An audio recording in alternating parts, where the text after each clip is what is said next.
읽다 보면 탄원신 것 같다, 이제 그런 생각이 들 수 있는데, 오늘 시편은 그 장르로 보면 개인 감사시, 감사시로 분류가 됩니다.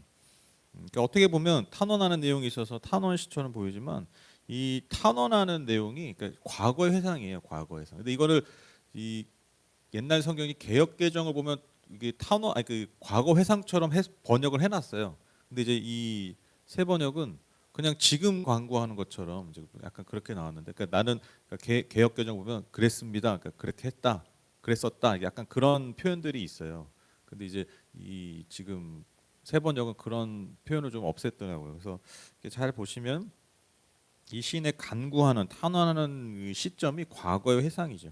그래서 이제 불치병에서 이 유출을 해보면 지금 이 시인이 뭔가 질병에 걸렸었는데, 아주 심각한 불치병에 걸렸었는데 그것에서 고침을 받은 거예요. 그래서 지금 현재 하나님께 감사하고 하나님을 찬양하는 시가 이 시편 30편의 주된 내용입니다. 오늘 시인은요, 하나님을 향한 찬양으로 오늘의 시를 문을 여는데요. 1절 3절 보시면, 주님께서 나를 수렁에서 건져주시고 내 원수가 나를 비웃지 못하게 해주셨으니 내가 주님을 우러러 찬양하렵니다. 주 나의 하나님, 내가 주님께 울부짖었더니 주님께서 나를 고쳐오셨습니다. 주님, 수월에서 이 몸을 끌어올리셨고 무덤으로 내려간 사람들 가운데서 나를 회복시켜 주셨습니다. 여러분, 수렁이라는 것은 그게 계속해서 막 빠져드는 어떤 그런 거잖아요. 그러니까 이 말은, 이 수렁이라는 것은 내 스스로의 힘으로 올라올 수 없는, 그러니까 내 스스로의 힘으로 헤어나올 수 없는 그런 것이 바로 수렁이라는 거죠. 그러니까 내 힘으로는 도저히 감당할 수 없는 그런 고통 가운데서 하나님이 나를 건져 오셨다라는 것이죠. 여러분, 내 아픔은 누구의 기쁨입니까? 원수의 기쁨이죠. 그렇죠? 그리고 내 기쁨은 원수의 고통인 것처럼 내 아픔이 원수의 기쁨인데, 그 원수들이 더 이상 나를 비웃지 않게 됐다. 그래서 내가 주님을 찬양한다라고 고백하고 있습니다. 그러면 지금 시인이 말하는 그 수렁이 뭐냐? 2, 3절 읽으신 2절과 3절에서 보면 알 수 있듯이 어떤 질병이었던 것 같아요. 그런데 3절에서 보면 스올, 무덤. 여러분, 스올은 이제 구약 성경에서 옛날에 음부로 많이 번역했던 건데, 이 스올이 말 그대로 죽은 자들이 가는 곳, 지하세계 이런 걸 의미해요. 그런 곳, 그러니까 죽은 사람들 가운데 내려갈 수밖에 없는. 그러니까 지금 죽음의 병이라고 우리가 생각할 수 있습니다. 그러니까 불치병 같은 것이죠. 그런 사람들 가운데서 나를 끌어올리셨다. 그러니까 회복시켜 주셨다라는 거예요. 나를 고쳐 주셨다라는 거예요. 그러니까 그가 지금 불치병에 걸렸었는데 고침을 받았다는 것을 우리가 이 표현을 통해서 유추해 볼 수 있습니다. 그러니까 여러분, 어떻게 찬양하지 않을 수 있겠습니까? 그렇죠? 우리가 저기 감기만 걸렸다가 빨리 나도 아이고 하나님 감사합니다 이러는데, 그렇죠? 내가 정말 죽기 직전까지 갔는데 하나님이 나의 간구를 들으시고 나를 고쳐주셨어요. 얼마나 감사하고 얼마나 하나님을 찬양할 수밖에 없겠습니까? 근데 여러분, 우리가 어떤 큰 일에서 뭔가 어떤 문제가 해결이 되고, 또 어떤 깊은 고통에서 내가 뭔가 문제가 해결될 때, 여러분 막 그거 우리가 나도 모르게 막 사람들한테 전하잖아요. 그렇죠? 사람들한테 막 알리고, 그리고 만약에 누구에게 도움을 받았어, 그럼 그 사람 너무 나한테 도와줬어 막 이러잖아요. 그러니까 그분 참 좋은 사람이야. 그러니까 여러분, 그 사람을 높이고 소위 말해서 찬양하고 높이는 게 너무 당연한 거죠. 그리고 막 그 사람 소개해주고, 이런 사람 너도 같이 뭐 그 사람을 만나고 그 사람과 이렇게 막 전한단 말이에요. 그렇죠? 이게 뭐 당연한 거죠. 그렇죠?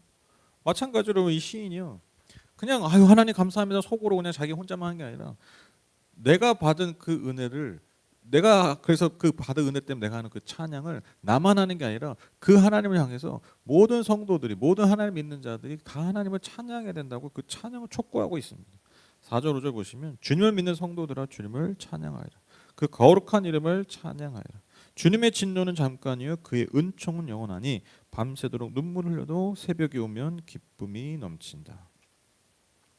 찬양의 이유가 무엇입니까? 그분의 5절에 보시면, 그분의 진노는 잠깐이고 인간을 향한, 우리 모두를 향한 하나님의 은혜와 은총은 영원하기 때문이죠. 그래서 우리의 삶에 밤을 맞았어요. 여기서 그러니까 이 밤새도록 눈물을 흘려도 새벽이 오면 기쁨이 넘친다, 이게 밤에는 우울해가지고 울고 새벽이 오면 다시 기뻐진다, 이건 어떤 시간적인 개념이라보다는 이 밤이라는 건 말 그대로 우리 인생의 밤이에요. 근데 이 새벽은 뭡니까? 하나님이 우리의 삶에 결국에는 뜨게 해주시는 빛, 그 해, 그것을 의미합니다. 그러니까 결국에는 우리의 삶에 밤을 맞아서 눈물 흘릴 때가 있지만 하나님께서 새벽을 우리에게 주신다. 그래서 그 새벽에 반드시 기쁨의 날을 주시기 때문에 우리가 하나님을 함께 찬양해야 된다라는 것이죠. 그런데 이제 이어지는 6절부터 이제 시인의 과거 회상이 나옵니다. 근데 이게 5절에 대한 해설이기도 해요. 그러니까 5절에 그 눈물을 흘려도 밤을 맞았던 그러나 결국은 기쁨을 주셨던 그 5절에 대한 해설이기도 합니다. 6절 7절 보시면 내가 편히 지낼 때에는 이제는 영원히 흔들리지 않겠다 하였지만 태산보다 더 든든하게 은총으로 나를 지켜주시던 주님께서 나를 외면하시자마자 나는 그만 두려움에 사로잡히고 말았습니다. 그러니까 쉽게 얘기하면 이 지금 시인이 그냥 뭐 평안한 사람이어서 뭐 모든 일은 그냥 다 잘 되고 수도분하게 그런 사람이었다는 거죠. 그러니까 잘 되고 있으니까 계속 잘 되겠지. 그렇게 생각하는 거예요. 그렇게 사는 거예요. 내가 한마디로 내가 잘 나가고 있을 때 누가 봐도 뭐 부족한 거 없이 잘 나가고 있을 때 그것이 그냥 당연히 지속될 것이라고 생각했다는 거죠. 근데 여러분 이러한 생각이 뭐 그 나쁜 생각은 아니잖아요. 이게 뭐 나쁜 생각이에요. 그냥 잘 평안하겠지. 근데 이게 이러한 생각이 여러분 가지고 있는 그 인간 내면에 뿌리 깊은 두 가지 교만이 있어요. 그게 뭐냐면 첫 번째로요. 삶의 주권을 내 자신에게 뒀다라는 거예요. 삶의 주권. 그러니까 내 삶이 되고 안 되고 이 모든 것의 주권이 결국 하나님께 있는데 그냥 내가 누리는 게 이것이 당연한 거. 내가 지금 살고 있는데 내가 잘 되는 게 그냥 내가 잘 되는 거예요. 그 삶의 주권자가 누구신지 망각해 버리는 거예요. 그러니까 나쁜 짓을 해서가 아니라 그냥 우리 인간의 그 뿌리 깊은 교만과 죄성이 그거예요. 그냥 잘 되면 그냥 그게 당연한 거고, 근데 그 당연한 게 나에게 주권인 것처럼 당연히 생각한다는 거죠. 그 모든 것을 결국에는 허락하시고 때로는 우리에게 허락하시고 때로는 그것을 가져가시는 분이 하나님이신데 그것을 망각하는 거예요. 망각. 그래서 여러분 죄는요. 내가 나쁜 짓을 해야지 하고 막 생각을 나쁜 짓을 많이 한다고 여러분 그것도 계속 그거 하면 그 인간도 그 괴로워서 못 해요. 좋은 것도 여러분 많이 생각하고 많이 말하면 지겨운데 나쁜 걸 계속 생각하는 사람이 어디 있겠어요. 그것도 여러분 보통 인간이 아니면 그러니까 진짜 무슨 사이코패스나 정신적으로 이상하지 않는 이상 여러분 그렇게 생각 못 하고 산다니까요. 나쁜 생각을 많이 해서 여러분 나쁜 짓을 하고 죄를 짓는 게 아니에요. 인간이 망각하면요 죄를 져요. 근데 그 망각이 뭐라고요? 내 삶의 주권자신 하나님 앞에 선 나라는 존재를 망각할 때. 그러니까 지금 이 시인이 첫 번째 가진 교만함이 그거라는 거죠. 삶의 주권을 그 자신에게 둔 거. 또 두 번째 교만이 뭡니까? 이 평안한 삶이 결국 내 삶의 열매요, 내 자신의 성취로 생각했다라는 거죠. 내가 이룬 거예요. 내가 잘 되고 있는 거는 내가 뭐 이룬.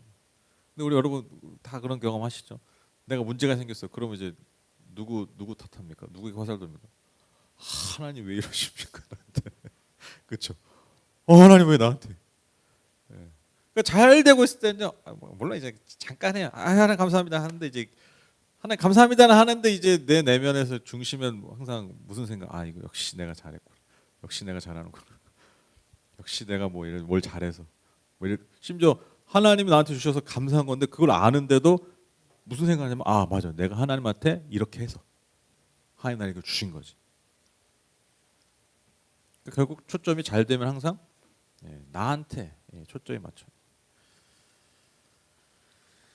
그래서 여러분 이 교만한 어떻게 보면 교만해진 나도 모르게 뭐 되게 나빠서 그런 것이 아니라 이 교만해진 이 시인 하나님이 잠시 외면하시자. 여기서 외면이 뭡니까? 그러니까 하나님 진짜 안 보셨다는 게 아니에요. 이 표현이니까 하나님 한 번도 우리를 외면하신 적이 없습니다. 하나님 나 우리 외면할 때가 있나? 그게 아니라 여기서 시적인 표현이죠. 그러니까 나에게 고통이 있을 때, 나에게 내가 생각할 때 내 삶에 큰 어려움이 있을 때 그때 이제 시인은 뭐 어떻게 생각하는 거죠? 우리가 어떻게 생각해요? 하나님 나를 외면하신 것 같잖아요. 하나님 나를 안 보시는 것 같잖아요. 그런 시적인 표현이죠. 그러니까 큰 어려움에 봉착하자 그가 지금 7절 6절에는 이 평안함이 이 영혼이 흔들리지 않겠지. 영혼이 평안하겠지. 그 평안함이 아니라 이제 큰 두려움에 사로잡히게 됐다라고 고백합니다. 여러분 인간이 진짜 얼마나 연약한 존재인지 저는 이 6절 7절을 보면 진짜 너무 절절하게 느껴져요. 그렇죠? 뭐잘 될 때는 진짜 뭐 인간이 뭐 한없이 그냥 그냥 좋은 게 좋잖아요. 뭔가 조그만 문제가 생기면 정말 예, 두려워 벌벌 떨고 막 안절부절하고. 예. 그래서 참 인간의 삶은 참 고통스러운 것 같아요. 이 간극이 너무 크기 때문에 중간 단계가 없어. 그렇죠. 그러니까 여전히 모든 사람이 신을 찾고 모든 사람이 나를 지켜줄 만한 권력과 부를 향해서 그렇게 달려가고 있는. 그게 결국 왜 그렇게 살겠습니까? 우리 안에 있는 이 잠재되어 있는 두려움, 이 알 수 없는 미래를 알 수 없는 이 두려움 때문에 인간은 끊임없이 뭔가 기대고 뭔가 나를 지켜줄 만한 것들을 계속해서 찾는다라는 거죠. 예, 우리가 그만큼 연약한 존재이기 때문입니다. 그러니까 참 하나님 보시기에 진짜 기가 차죠. 때로는 뭐만 그냥 주머니에 뭐만 좀만 생기면 그냥 막 내가 하나님이야. 그렇죠. 주머니에 뭐 좀만 뭐 생기고 그냥 뭐라도 머리에 뭐라도 하나만 쓰면 그냥 뭐 세상을 다 호령할 것처럼 그렇게 사는 그게 참 인간이라는 거예요. 진짜 저는 그 아이들 키우면서 진짜 애는 애다라는 게 지금은 이거 없다고 안 해준다고 그냥 세상 떠나가라 울다가 뭐 좀 해주고 하면 그냥 진짜 뭐 한 1, 2분 만에 그냥 뭐 세상을 다 가지처럼 그냥 막 웃으면서 놀고 그 간극이 너무 없는 거예요. 그러니까 이게 애구나. 아이 키울 때 참 그거 많이 느꼈거든요. 그러니까 어른은 좀 덜 하잖아요. 어른은 좀 그래도 그 얼굴을 체면을 생각해서 너무 좀 티도 안 내려고 하고 그리고 이제 뭐 갑자기 막 이렇게 전환하면 그 사람이 날 미친놈으로 보기 때문에 우리는 그 인식하고 나도 모르게 인식을 하고 살잖아요. 아무리 감정에 좀 기복이 있어도 그렇게 좀 적정선에서 표현을 하는데 이제 그게 성숙함이죠 사실. 그게 성숙함. 내 안에서 어떤 감정이 막 왔다 갔다 하는지 몰라. 근데 이제 그게 너무 막 정말 왔다 갔다 하면 이제 그게 병이잖아요. 그럼 이제 내가 치료를 받아야 되는 건데 근데 인간은 어느 정도 성숙한 인간이라면 어른이라면 그걸 조절하는 애들은 그게 안 되잖아요. 그냥 좋으면 좋은 거고 나쁘면 나쁜 거고 그냥 안 좋을 때만 엉엉 울고 막 떼쓰고 좋으면 그냥 하하호 뭐 그냥. 근데 여러분 사실 그 우리 인간이 하나님 앞에 그런 존재라는 거예요. 그런 존재. 좋을 때는 한없이 뭐 나쁠 때는 정말 한없이 연약해져. 그런 연약한 존재임을 우리가 망각하기 때문에 하나님을 자꾸 잊어버리는 거예요. 하나님을 떠나는 거예요. 그러니까 여기서 말하는 하나님을 떠나는 삶이 무슨 하나님 떠서 나쁜 짓을 저지른다는 게 아닙니다.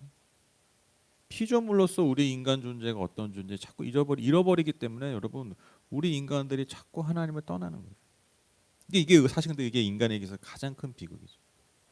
인간 존재 가장 큰 비극 당연히 하나님 창조주를 떠난 사람. 근데 그 창조주를 떠난 사람이 어떻게 되냐? 우리가 망각하기 때문에. 근데 이제 이 시인이 정신을 차린 거예요. 정신을 차리고 하나님께 간구합니다. 이게 과거의 간구입니다. 8절 10절 보시면 주님 내가 주님께 부르짖었고 주님께 은혜를 간구하였습니다. 이렇게 기도한 거예요. 내가 죽은데 주님께 무슨 유익이 되겠습니까? 내가 죽어 구덩이에 던져지는 것이 주님께 무슨 유익이 되겠습니까? 한 줌의 티끌이 주님을 찬양할 수 있습니까? 한 줌의 흙이 주님의 진리를 전파할 수 있습니까? 주님 귀를 기울이시고 들어오십시오. 나에게 은혜를 베풀어 주십시오. 주님께서 나를 돕는 분이 되어 주십시오. 기도가 재밌죠? 그러니까 만약 우리가 예를 들어 불치병을 했으면 하나님 바지끄레기 붙잡는 심정이 나 좀 고쳐달라고 그렇게 할 거 아니에요. 근데 이 시인이 어떻게 기도합니까? 한마디로 이 시인의 지금 간구가 뭐예요? 하나님 저 죽으면 하나님도 손해입니다 이거예요. 하나님 제가 죽으면 하나님도 손해입니다. 그러니까 나 빨리 살려주세요 이 기도예요. 왜? 아니 내가 죽어버리면 그러니까 먼지가 되면 티끌이 되면 이렇게 죽으면 이제 먼지가 되잖아요. 먼지가 돼버리면 이제 하나님 찬양하는 사람도 하나 없어져요. 이제 하나님의 그 진리를 주님의 진리를 전하는 자도 한 명 줄어듭니다. 그러니까 날 고쳐주세요.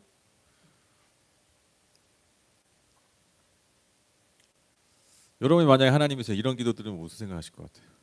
내가 창조주야. 근데 어떤 인간이 뭐 질병에 걸렸어. 근데 뭐 자기 죽으면 손해래. 하나님 찬양하지도 못하고 이제 진리 전파하지 못한다. 이거 빨리 살려달래. 여러분 무슨 생각 드시겠어요?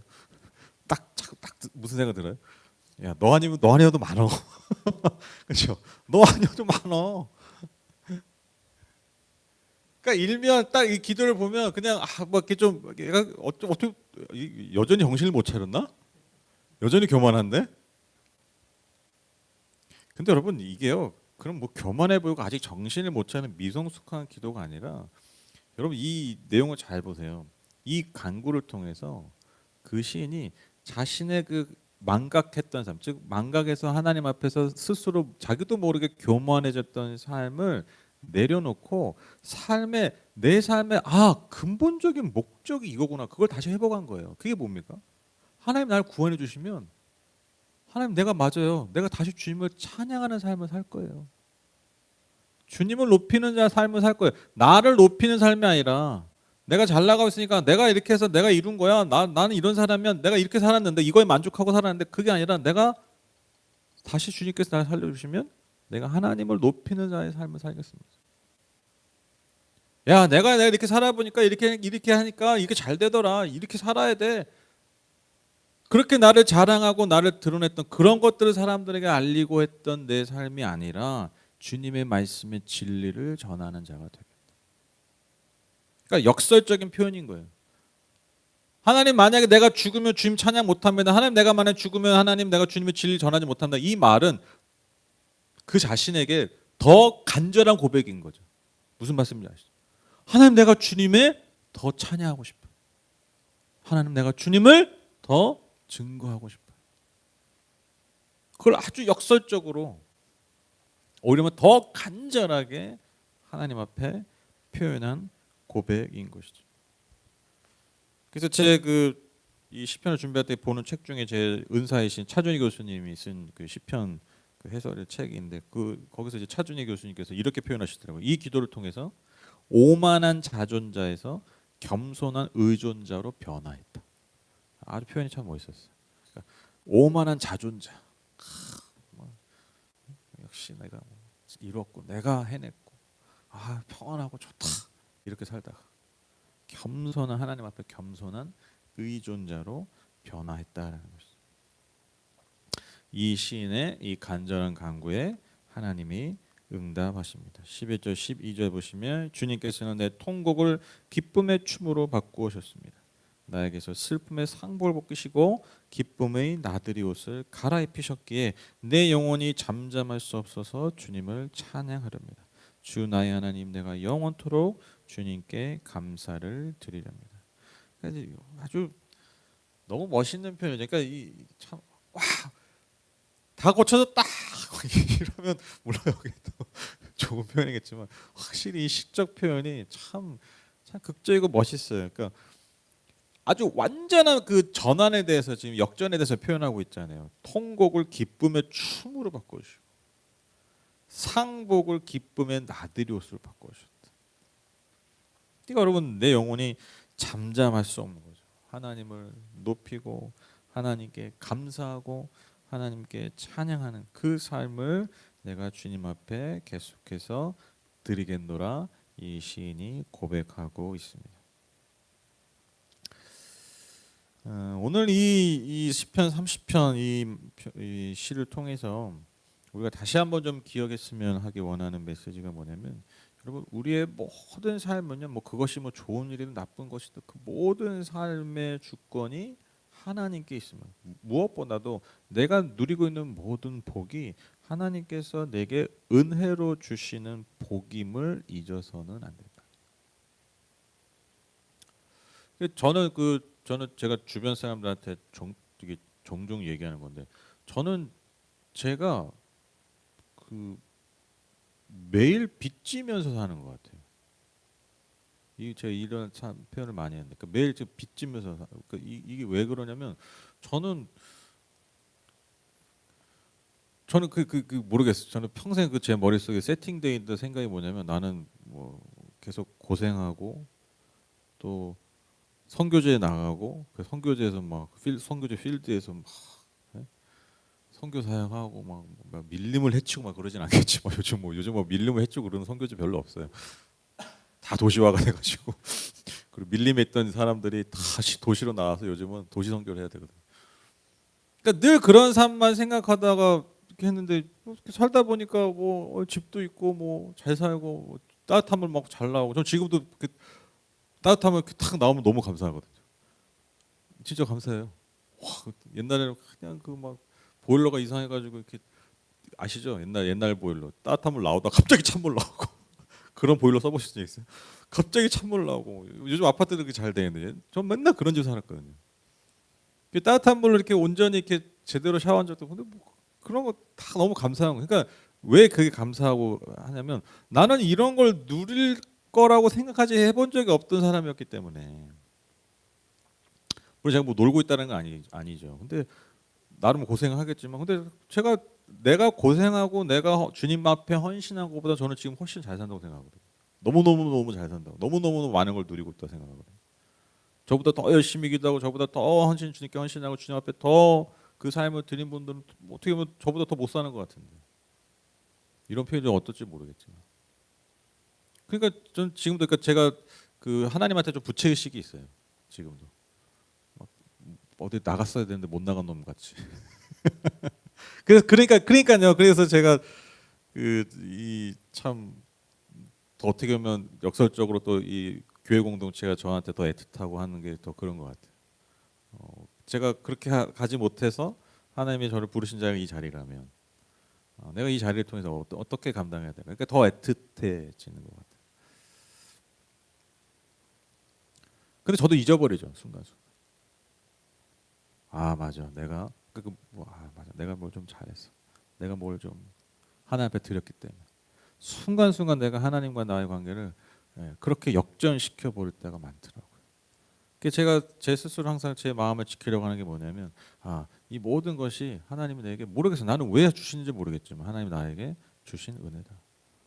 내가 주셨다면 그 은혜를 받은 것이라면 그러면 우리에게 남은 건 뭡니까? 하나밖에 없어요. 그러면 이 은혜를 어떻게 흘려보낼 것인가? 어떻게 함께 서로 그것을 함께 누려나갈 것인가? 이게 여러분 우리에게 있어서 가장 중요한 질문이라는 것입니다. 아까 말씀드렸죠. 여러분 하나님을 떠나는 삶은요 절대로 악한 생각을 많이 해서 하는 게 아닙니다. 망각해서 가는 거예요. 망각해서. 그래서 여러분 좀 안타까운 거지만 여러분 코로나를 통해서 이 3년여 동안 이 신앙의 공동체를 떠난 사람들이 꽤 되잖아요. 꽤 돼요. 근데 그분들이 교회를 떠나야지 그 생각을 하고 떠났을까요? 아니라니까요. 나쁜 생각을 우리보다 더 많이 해서 그럴까요? 아니라니까요. 왜 교회 공동체를 떠날까요? 망각해서 그래요. 내 삶의 주권, 내 삶의 주인, 내 삶의 부르심. 그것이 자꾸 옅어지다 보니까요. 당연히 여러분 예배의 자리가 나랑 점점 멀어지고 상관없는 자리가 되어 가는 거예요. 근데 역설적으로 여러분 코로나를 통해서 더 신앙이 깊어진 분도 근데 또 많아요. 이게 또 감사한 거예요. 그렇죠? 이 코로나 시간 근데 왜 그렇습니까? 더 그것을 인지하기 때문에 내가 뭐 더 좋은 생각 이게 아니라니까요. 그냥 더 하나님의 은혜를 기억하고 그 기억하는 그 힘을 더 강하게 하니까요. 여러분 더 은혜의 자리로 나아가는 그 차이예요. 여러분. 그래서 여러분 예배가 왜 중요하냐? 여러분 예배의 자리가 왜 중요하냐? 제가 자주 말씀드려요. 예배는 뭐 하는 자리냐면 기억하는 자리예요. 그래서 여러분 성찬 이런 모든 것 주님 말씀하셨잖아요. 내 몸과 피를 마시면서 뭘 하라고요? 나를 기억하라는 거예요. 그러니까 예배 행위는 또 다른 식의 표현을 하면 뭐냐면 기억하는 행위예요. 기억하는. 우리를 향하신 하나님의 은혜 그것을 기억하고 우리를 향하신 하나님의 주권 그것을 기억하는 시간. 그러니까 여러분 우리가 이 매주 드린 예배가요. 그래서 너무 중요. 왜? 그냥 때 되면 가고 때 안 되면 안 가고. 그러면요 우리의 영혼에 기억될 수가 없어요. 그리고 아시죠? 인간은 망각의 동물입니다. 아무리 잘 기억했다가도 그것을 계속해서 놓쳐버리면 스스로 다 날려버리는. 그게 우리의 연약함이잖아요. 제가 목사지만 여러분 제가 한 3개월 진짜 작정하고 예배 안 드린다 생각해보세요. 제가 어떻게 살아갈까요? 망나니가 되어 있진 않겠지만 뭐 3개월 예배 안 드린다고 뭐 인간이 망나니가 되겠습니까? 그렇지 않겠지만요. 여러분 제 삶에 남아있던 은혜의 흔적들이 옅어진다니까요. 그럴 수밖에 없어요. 왜? 제가 나쁜 놈이어서가 아니라 그게 인간이기 때문이에요. 그게 인간이기 때문에. 그래서 여러분 공동체가 중요한 것이고요. 그래서 예배가 중요한 것입니다. 예배가 무슨 의식이니까 중요한, 그러니까 무슨 의식을 치러서 그게 뭐 하나님 앞에 무슨 도장 받는 것처럼, 그 사실 우리 인간의 그런 생각이 참 많이 있거든요. 그러니까 막 예배 왜 참석해야 되냐, 하나님 보시니까 내가 저기 마치 출근 도장 찍듯이 찍어야 뭐 돈이라도 나고 월급이라도 나오지. 약간 이런 식으로 사실 예배 참석하는 분들이 참 많은데, 근데 여러분 예배는 그런 게 아니에요. 하나님 그런 예배 듣지도 않으시고 받으시지도 않아요. 하나님 그런 예배 관심이 없어요. 여러분 예배가 우리가 왜 드린다고요? 기억하기 위해서. 그 기억을 통해서 또 다른 기억들을 만들어 나가는 거예요. 또 다른 흔적들을 만들어. 하나님이 우리에게 주신 은혜들. 여러분 예배를 통해서 하나님 계속해서 은혜를 주시잖아요. 새로운 은혜들을 주시잖아요. 그렇죠? 그래서 새로운 기억들을 또 만들어 가는 거예요. 또 예전의 기억들을 다시 새롭게 해석하는 겁니다. 그 제가 예전에 작년 연말에 그 변화와 회복의 여정이라는 시리즈로 제가 그 4주 설교한 거 있어요. 여러분 그거는 진짜 나중에 이렇게 내가 삶이 좀 이상하다 할 때 한번 보시면 되게 좋아요. 네, 정말 그 좋은 내용이에요. 제가 봐도 좋은 내용들. 되게 좋은 내용들이에요. 내용 그 잘 적용하면 정말 좋은 내용들이에요. 근데 거기에 제가 그 하나의 주제가 그거였어요. 기억을 새롭게 하는. 기억을 새롭게 하는. 그러니까 그냥 살면 아휴 맞아 그때 코로나 때 아휴 그때 막 힘들고. 근데 여러분 우리가 하나님을 진짜 제대로 만나고 어디서 만나요? 예배 때 만나잖아요. 예배 때 여러분 뭔가 하나님 우리에게 새로운 은혜 주시잖아요. 그러면 그 기억이 어떻게 됩니까? 기억이 새롭게 돼요. 예전에는 뭐 옛날에 그 힘들고 고통스럽던 순간, 근데 그게 아닌 거죠. 그 시절이 내 삶에 있어서 너무 중요한 은혜의 기억으로 바꿔버려요. 그래서 그럼 변화가 언제 일어나냐? 우리의 삶의 변화가 언제 일어나냐? 내 과거의 기억이 새롭게 될 때 변화가 돼요. 그렇죠? 인정하시죠? 그러니까 옛날에 만약에 내가 뭐 상처를 받던 순간들이 새롭게 바뀌면요, 오늘 내가 바뀌어요. 기억이 바뀌면. 그게 어디서 된다고요? 그게 예배의 자리에서 돼요.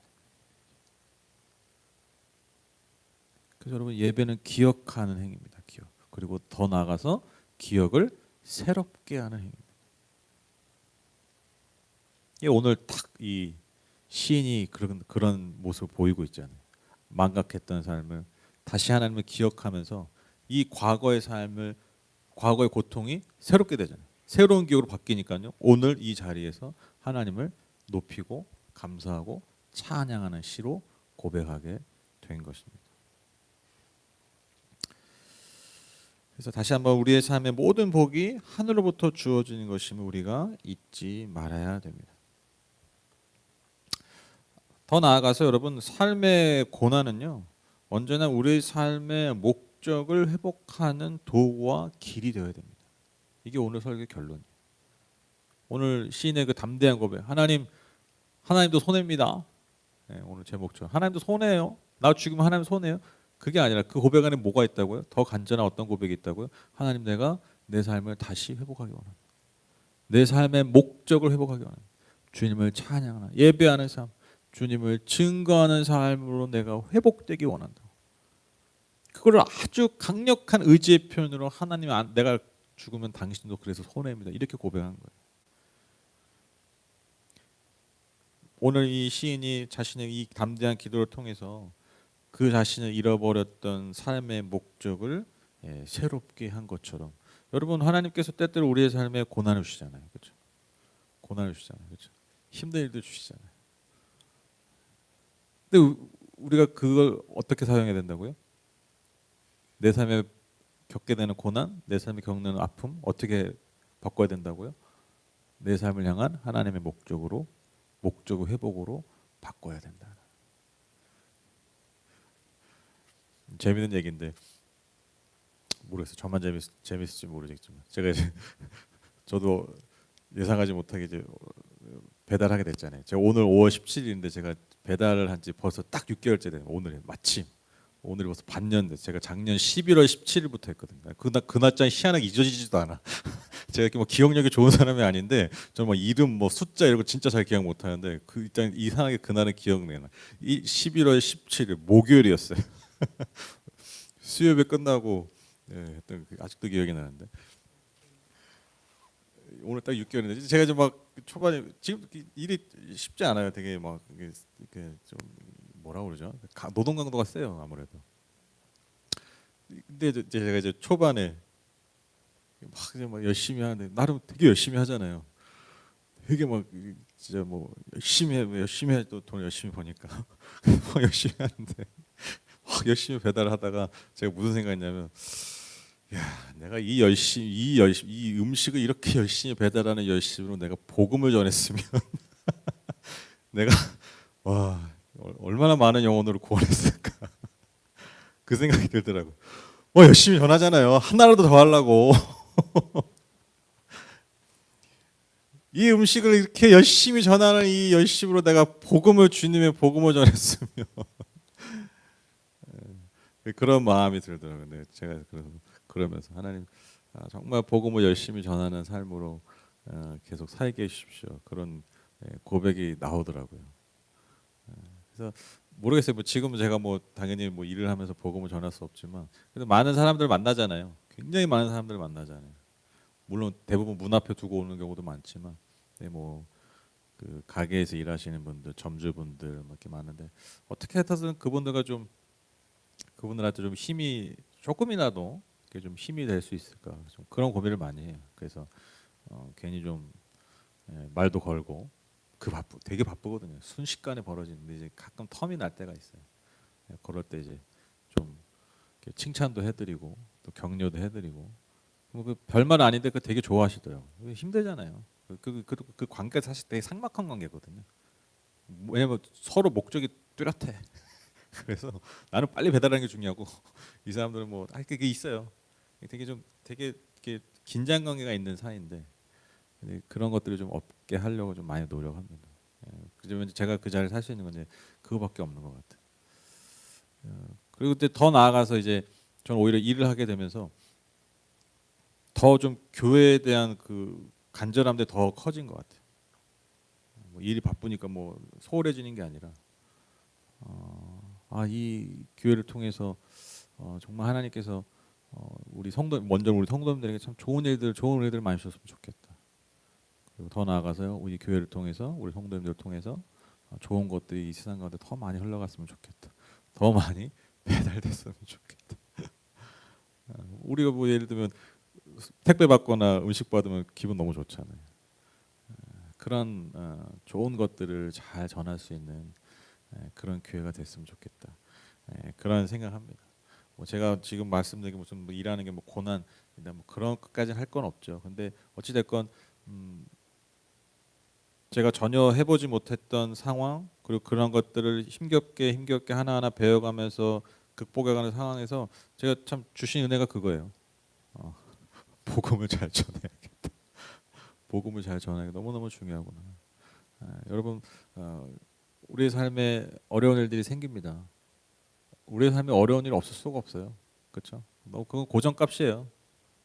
여러분 오늘 이 시인의 고백처럼 그 순간에 여러분 단지 그 순간을 벗어나는 게 목적이 아니라 하나님 제가 이 순간을 통해서 내가 잃어버렸던 나의 부르심을 되찾게 해주십시오.